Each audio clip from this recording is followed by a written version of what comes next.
नमस्कार, स्वागत है आपका एक बार फिर से इंग्लिश ग्रामर में। इंग्लिश ग्रामर में प्रोनाउन का सेक्शन हम लोग स्टडी कर रहे हैं दोस्तों।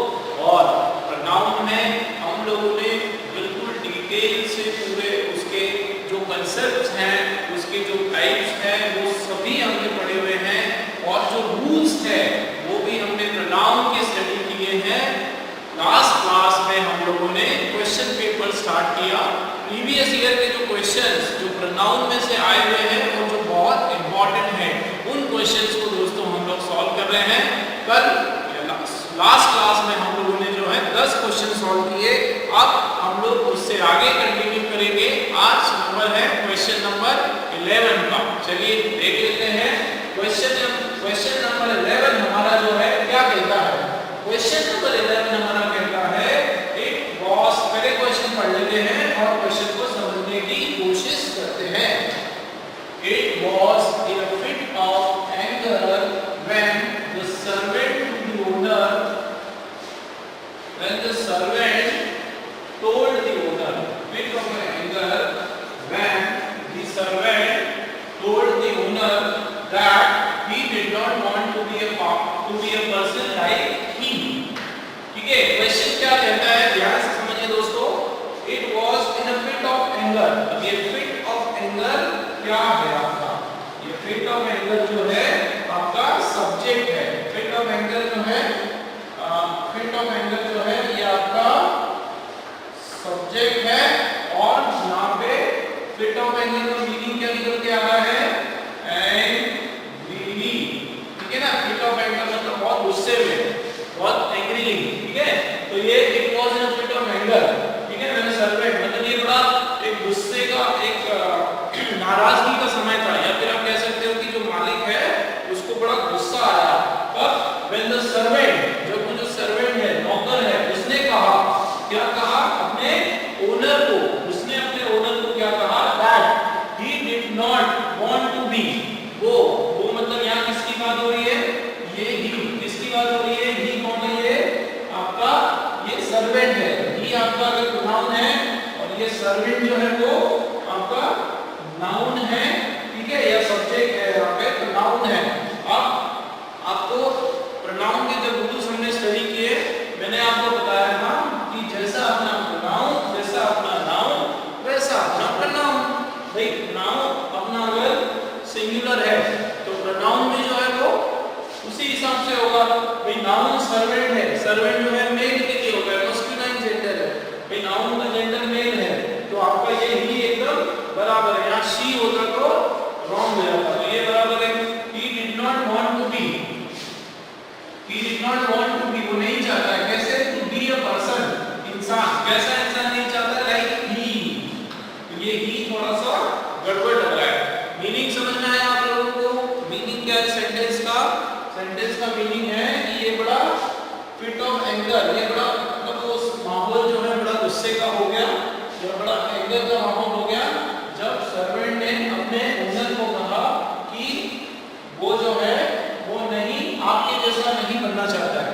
मतलब जो सर्वेंट ने अपने ओनर को कहा कि मैं जो है आपके जैसा इंसान तो कतई नहीं बनना चाहता, मतलब आपका जो स्वभाव है वो बिल्कुल बेकार है।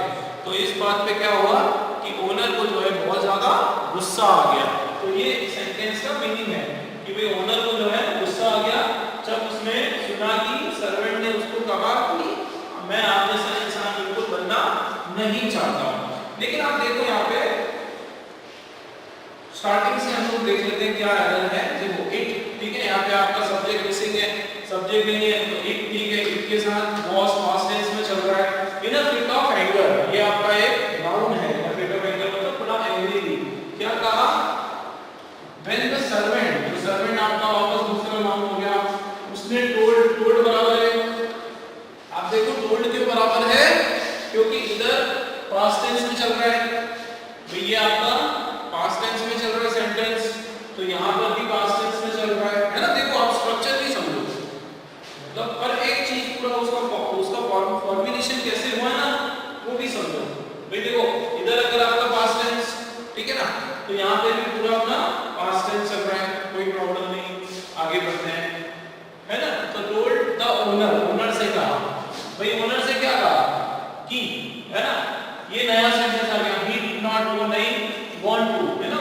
पार्ट जो है टू ही आता है, तो वांट टू बी, है ना, तो ये आपका वर्ब हो गया, वर्ब का फर्स्ट फॉर्म, ये बी जो है वर्ब का first form, want to be a person, एक इंसान भी बनना चाहता है ना, अ पर्सन लाइक, ये कंपेयर हो रहा है ना, अ पर्सन लाइक ही नहीं आएगा, अ पर्सन लाइक हिम, किसके जैसा,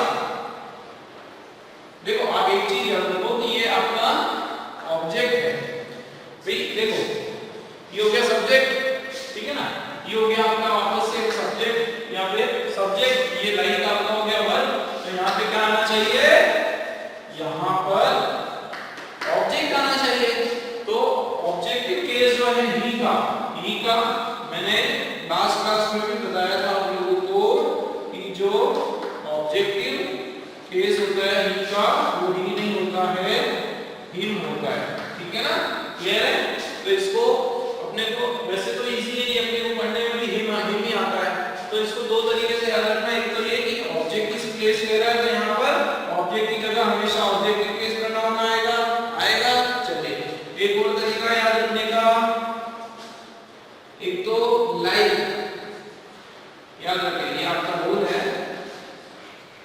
रूल आप याद रखें, एक तो लाइक शब्द आ गया, या फिर आपका LET लेट वर्ड आ गया, या फिर आपका BETWWN बिटवीन वर्ड आ गया, ठीक है ना, उसके बाद अगर कभी भी आपका, ध्यान से ध्यान दीजिएगा दोस्तों, उसके बाद कभी भी आपका प्रोनाउन आया तो वो प्रोनाउन हमेशा ऑब्जेक्टिव केस का प्रोनाउन होगा, तो हमेशा कौन सा प्रोनाउन होगा, ऑब्जेक्टिव केस का प्रोनाउन ही कहलाएगा, ये बहुत इंपॉर्टेंट रूल है, ठीक है, अभी तो एकदम इजी लग रहा है, बहुत सारे क्वेश्चन में थोड़ा सा उसको लंबा करके बुझा देते हैं, बट आपका जो कंसेप्ट है वो यही है कि कभी भी ये लाइक हो गया, लेट हो गया या बिटवीन हो गया, इसके बाद जो है अगर आपका प्रोनाउन आया तो वो ऑब्जेक्टिव केस का प्रोनाउन आएगा, क्लियर है आप लोगों को, चलिए आगे बढ़ते हैं, नेक्स्ट क्वेश्चन देख लेते हैं, इसको जल्दी से आप लोग स्क्रीनशॉट दीजिए या इसको वीडियो को पॉज करके जल्दी से इसको कॉपी करें, इंपॉर्टेंट है, ये रूल सारे आपको समझना बहुत जरूरी है, okay let's move on, next question हम लोग देख लेते हैं,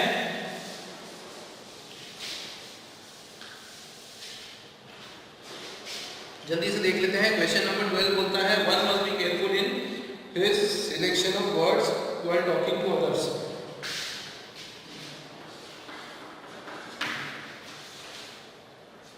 वन मस्ट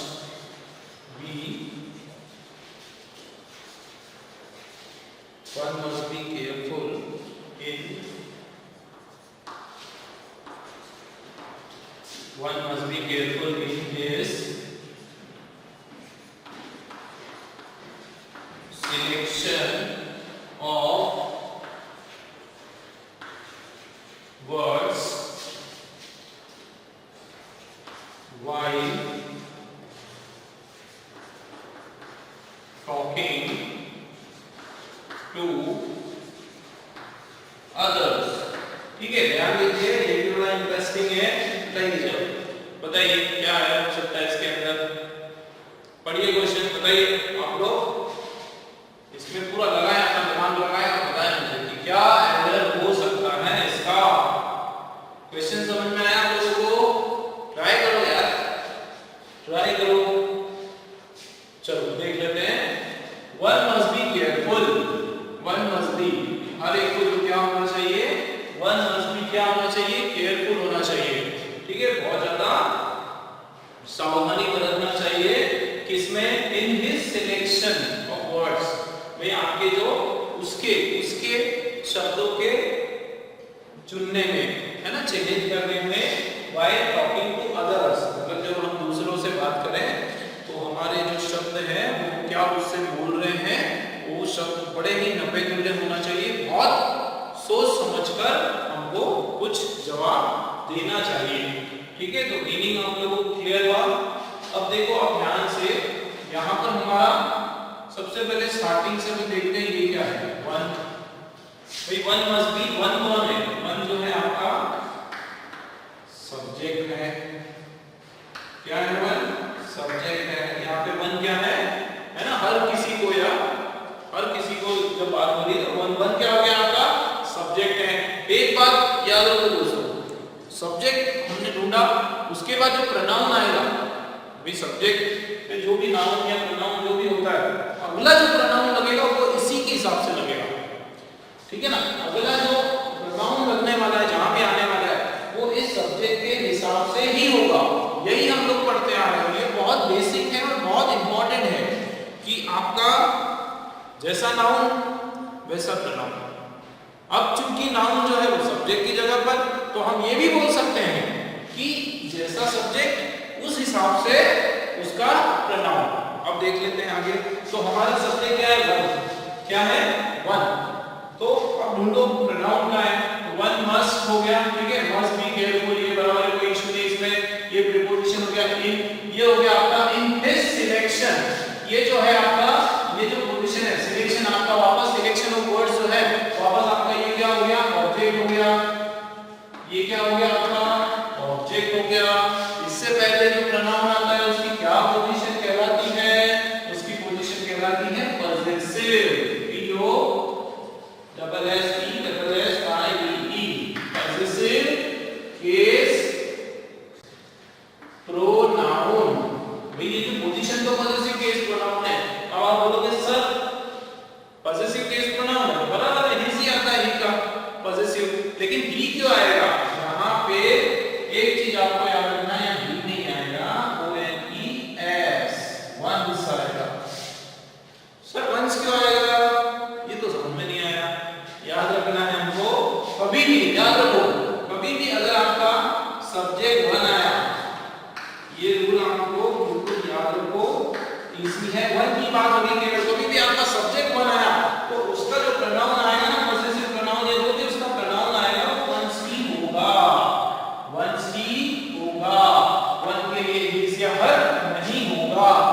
याद रहेगा दोस्तों, ये इंपॉर्टेंट है, बिल्कुल आप अपने बिल्कुल मेमोरी में इसको सेट कर लें, फिट करते हैं इसको कि वन जब भी अपना सब्जेक्ट हुआ, वन जब भी, वन से जब भी हम शुरुआत कर रहे हैं, या वन जब भी अपना नाउन आ रहा है, उसका जो प्रोनाउन है वो भी वंस हो जाएगा अगर वो पॉसेसिव में आ रहा है। तो वन के लिए कभी भी हिज नहीं होगा, वन के लिए हर नहीं होगा, वन के लिए इट नहीं होगा, वन के लिए वंस, वन के लिए वंस। याद रखना, ये बहुत इंपॉर्टेंट है। भाई इसकी पोजीशन ठीक है, पॉसेसिव केस प्रोनाउन अगर यहाँ पे ही या किसी का नाम होता, सुरेश मस्ट बी केयरफुल होता, तो वो हिज जो है बराबर है, लेकिन वन की जब तक बात हो रही है, यहाँ पे वन की जब हम बात करते हैं तो उस केस में आपका पॉसेसिव प्रोनाउन जो है वो वंस होगा। क्या होगा? अपोस्ट्रोफी एस वाला वंस होगा, ठीक है? याद रहेगा? क्लियर है दोस्तों? गुड, आगे बढ़ते हैं।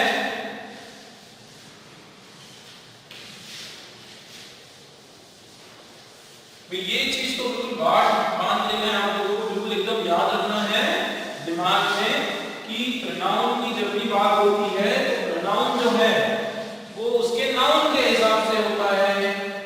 भाई डेफिनेशन भी यही होती है प्रोनाउन की, which a pronoun is a word which check the repetition of noun। उस पर्टिकुलर नाउन की रिपीटेशन चेक करता है ना pronoun.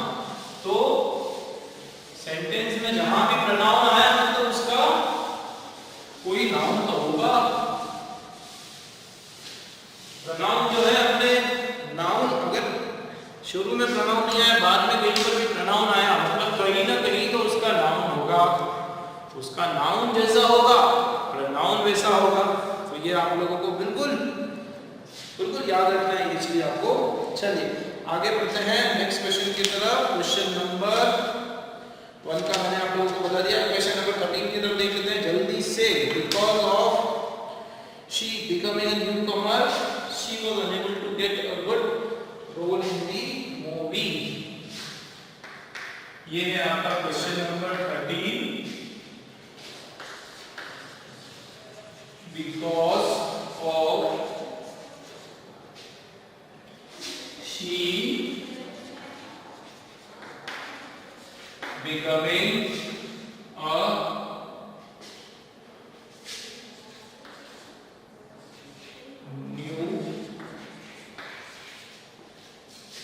because of she becoming a newcomer, she was unable to get a good role in the movie. Newcomer, she was unable to get a good role in the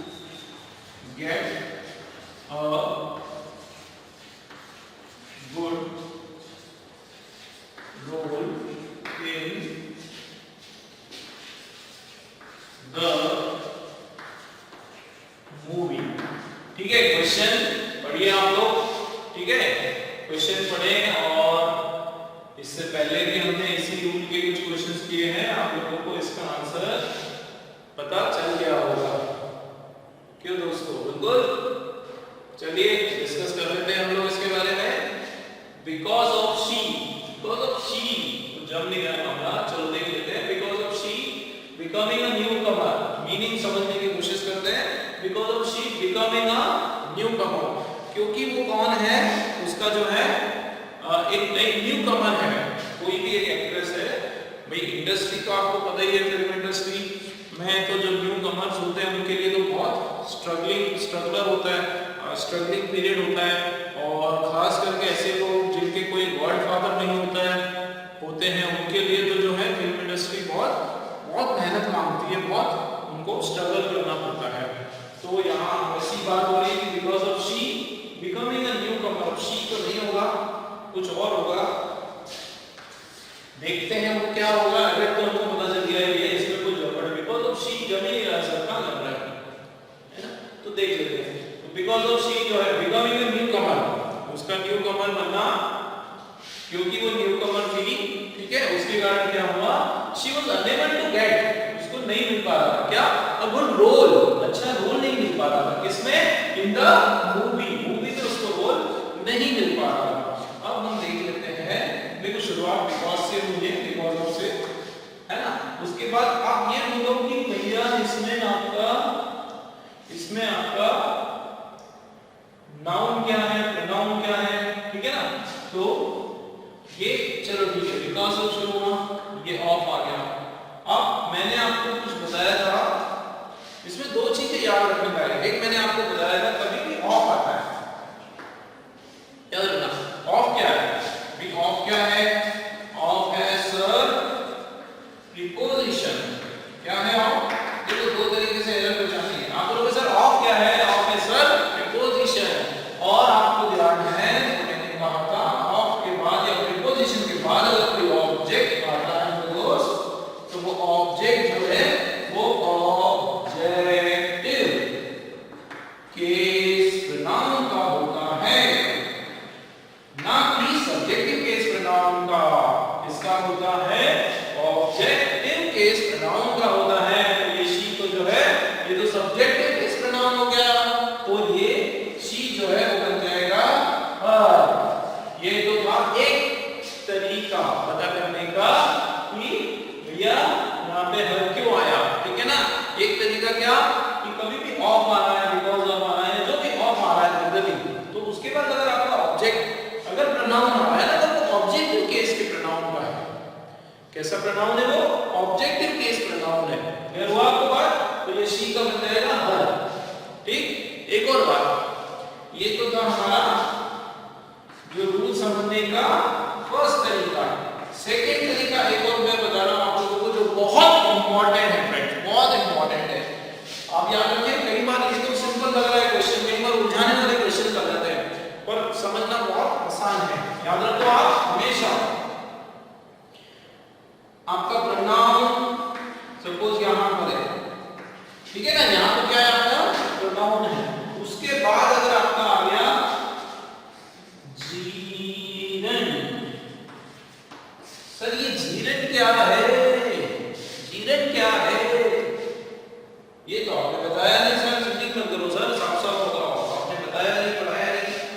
भाई जीरन जो है बता देता हूं, ठीक है, जीरन जो है वर्ड्स के सेक्शन में हम लोग पढ़ने वाले हैं, पूरा डिटेल में इसके एरर भी निकालने वाले हैं, उसके रूल्स भी समझने वाले हैं, सब कुछ पढ़ने वाले हैं मेरे दोस्त, निश्चिंत रहो आप लोग। भरोसा करो।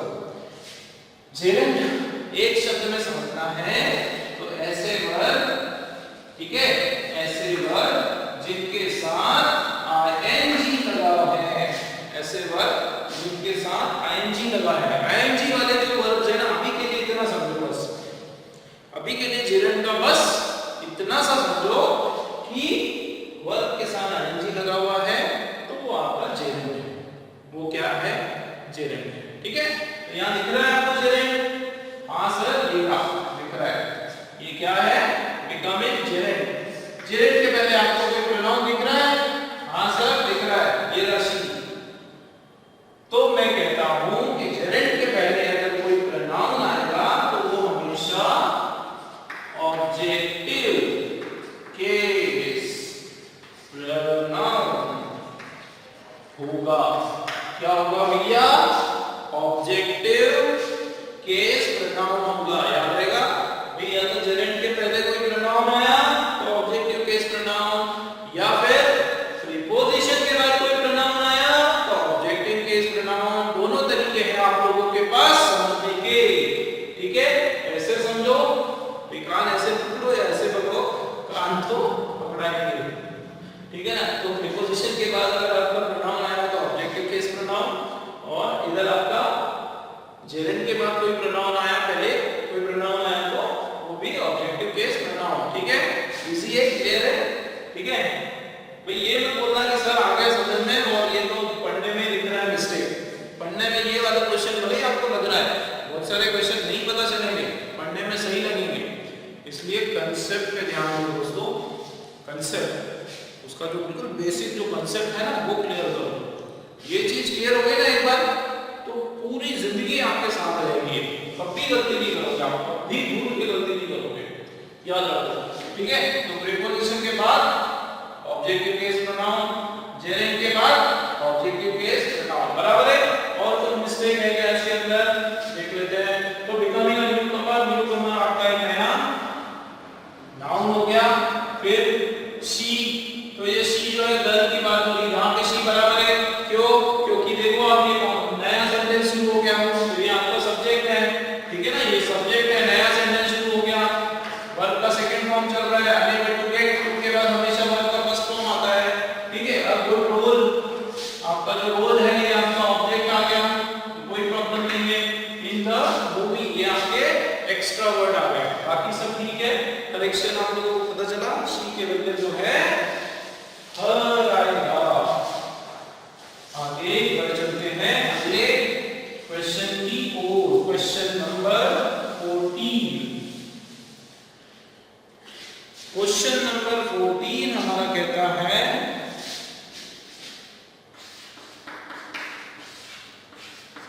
as it was, ये नोट करते जाएं।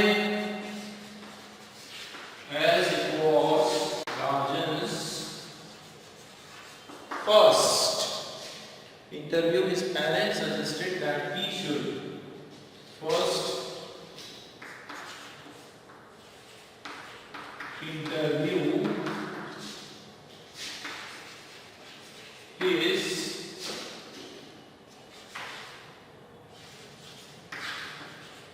parents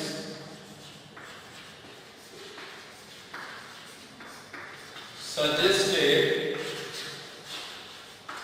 that he should dress him in his most formal suit, that he should dress him in his most formal suit। ठीक, ये है क्वेश्चन आपके सामने। ठीक है, क्वेश्चन आप देखें, नोट करें और पढ़ लेते हैं क्वेश्चन, मीनिंग समझ लेते हैं क्या कहता है। और जैसा कि बार बार मैं कहता रहा हूँ, फिर से रिपीट करता हूँ कि एग्जाम में लिखा नहीं गया कहीं पे भी कि प्रोनाउन का ही एरर है। एरर जो है कहीं से भी आ सकता है। फर्स्ट लेटर, फर्स्ट अल्फाबेट से हमको एरर ढूंढने की कोशिश करना है, पूरा स्ट्रक्चर उसका समझना है कि सब्जेक्ट क्या है, सब्जेक्ट सिंगुलर है तो वर्ब भी सिंगुलर होगा और प्रोनाउन भी सब्जेक्ट के हिसाब से होगा, तो पूरा एक स्ट्रक्चर समझते जाना है हमको, तो हम बहुत अच्छे से क्वेश्चन को सॉल्व कर पाएंगे। देख लेते हैं।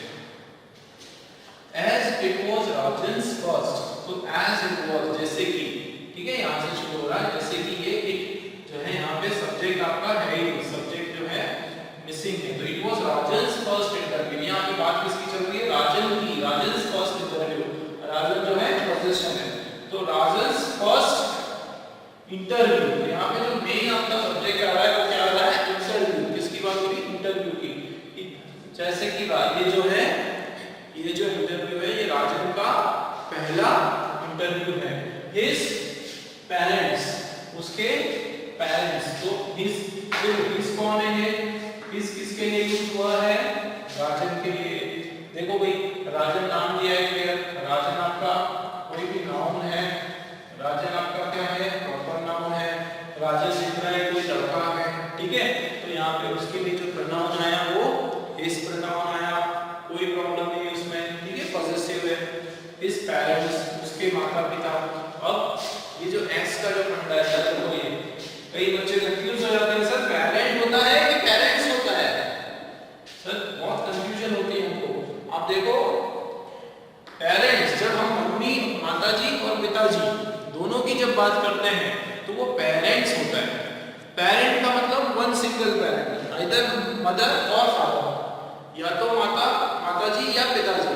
अगर किसी एक की बात कर रहे हैं तो पेरेंट, सिंगल पेरेंट, ठीक है, I am the son of single parent, ठीक है, मतलब पिताजी या माताजी कोई एक्सपायर हो जाए तो उसमें आप बोल सकते हो। तो जब पेरेंट्स बोलते हो तो माता पिता दोनों उसके अंदर आते हैं, तो ये बराबर है ना, उसके मम्मी पापा दोनों की बात होती है, तो हिज पेरेंट्स। अब ये सजेस्टेड, तो देखो आप ध्यान से इसको, यहाँ पे भी वर्ब जो है आपका सेकंड फॉर्म में चल रहा है, पास्ट टेंस की बात चल रही है, यहाँ पे अगर सजेस्ट होता तो गड़बड़ हो जाता, उसको ईडी लगाना पड़ता हमको, क्यों, क्योंकि वही मैं बता रहा हूँ आपको कि जो टेंस है उसका भी ध्यान रखना है। अगर ये सेकंड फॉर्म है तो इधर आगे भी जो है वो आपका सेंटेंस सेकंड फॉर्म में ही चलेगा, ये ध्यान रखना है दोस्तों। तो ये सेकंड फॉर्म जो है बिल्कुल बराबर है, ठीक है ना, एक एक चीज समझते चलना है, ठीक है। तो ये पेरेंट्स सजेस्टेड दैट ही, है ना, क्या सजेस्ट किया कि ही, ये आपका वापस से सब्जेक्ट आ गया, भाई नया सेंटेंस शुरू हो गया, यहाँ तक उसने सजेस्ट करा, अब दैट लग गया ना, नया वाक्य शुरू हो गया।